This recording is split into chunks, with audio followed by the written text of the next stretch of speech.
Ministro Gilmar Mendes dando uma entrevista ao vivo, agora no Jornal Gente, aqui na Rádio Bandeirantes. Ministro, eu me lembrei do seguinte, na semana passada, o presidente do STF fez uma alteração no regimento para que as decisões sejam avaliadas em plenário e não nas turmas. Como é que o senhor avalia essa atuação do ministro Fux nesse curto período de tempo à frente do Supremo? Porque o senhor já o havia criticado pelas alterações do regimento nessa questão das turmas, e ontem o senhor voltou a questioná-lo sobre a posição dele no caso do André do Rep, embora tenha acompanhado o voto dele, e inclusive uma expressão que o senhor usou foi repetida pelo ministro Marco Aurélio Mello. O presidente da casa é só um coordenador de iguais. Mas às vezes a percepção do público, e às vezes até a minha também como jornalista, é de que precisa ter alguém para botar ordem na casa. Mas a sua pergunta vai no sentido da minha expectativa? Em relação às decisões do ministro Luiz Fux de levar para o plenário, se isso é uma solução para evitar que as decisões monocráticas ou até mesmo das turmas causem depois dúvidas em relação ao posicionamento do STF. Não, a decisão que foi tomada lá atrás e que gerou aquela polêmica inicial foi a propósito da composição dos processos das ações penais que estão correndo hoje nas turmas. Vocês acompanharam o seguinte quadro. O tribunal passou, com esses muitos casos relativos a parlamentares e a outras autoridades, a ter uma pauta criminal sobrecarregada. Então, depois do chamado Petrolão, o tribunal entendeu de dividir essa tarefa com as turmas, portanto, tirar do plenário essas competências. E nós passamos, então, a funcionar com os processos originários nas turmas, gerando, então, também diferenças entre uma e outra turma por conta de suas diferentes composições. Então, surgiu isso. Aí veio essa ideia, há várias ideias, há várias propostas de reforma regimental em andamento.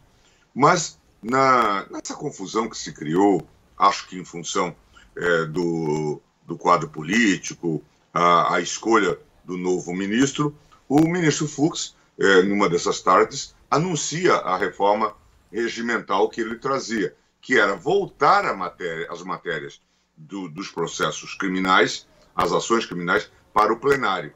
Veja que isso seria natural. A própria Câmara dos Deputados, liderada pelo Rodrigo Maia, entrou com uma ação pedindo que o Supremo não fizesse essa divisão, dizendo que isso estava errado.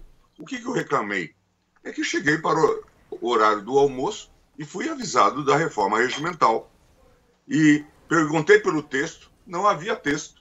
Não, o texto é o anterior. Quer dizer, dando a impressão de que era uma jogada de mão.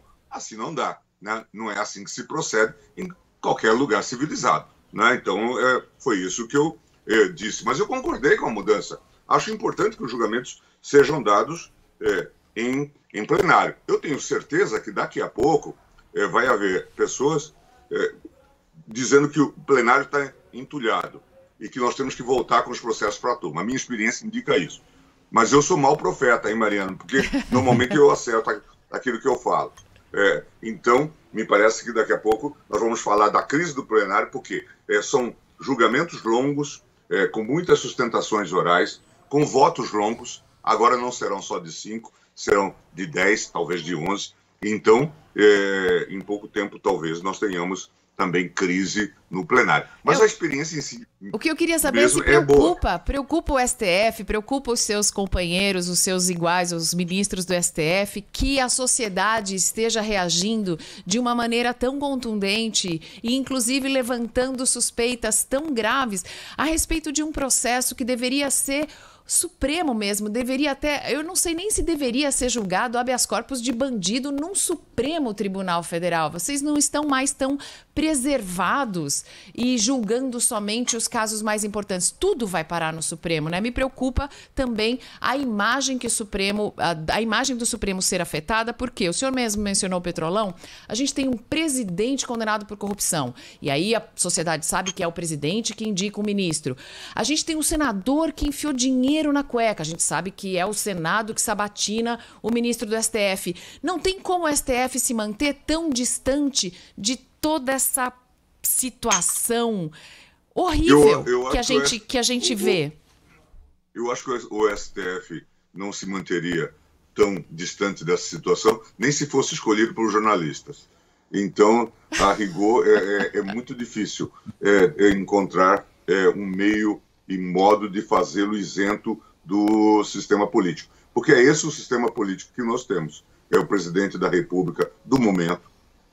Os senhores estão acompanhando... Vamos sair do Brasil.